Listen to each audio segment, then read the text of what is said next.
ছেলে ও রাজনৈতিক অনুসারীদের নিয়ে ছাত্র জনতার আন্দোলনে গুলি চালিয়ে তুমুল সমালোচনার মুখে পড়েন নারায়ণগঞ্জের প্রভাবশালী আওয়ামী লীগের সাবেক সংসদ সদস্য শামীম ওসমান।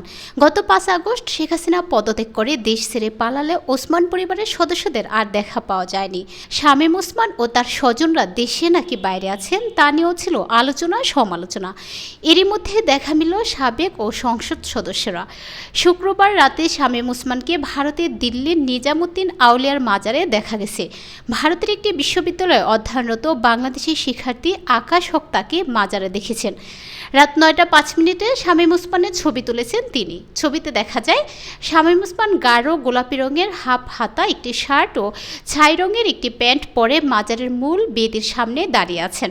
পোস্টে আকাশ লিখেছেন, শামীম ওসমান ও তার পরিবারের সদস্যরা আমার সামনে নিজামুদ্দিন আউলিয়ার দরবারে দাঁড়িয়ে আছেন।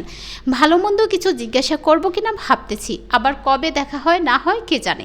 এ নিয়ে আকাশ হকের সঙ্গে যোগাযোগ করেছে দেশের একটি গণমাধ্যম। আকাশ হক গণমাধ্যমটিকে জানান, রাতে তিনি দিল্লির নিজামুদ্দিন আউলিয়ার মাজার জিয়ারত করতে যান। এ সময় তিনি শামীম ওসমানকে দেখতে পান। শামীম ওসমানের সঙ্গে তার পরিবারের সদস্যরাও ছিলেন।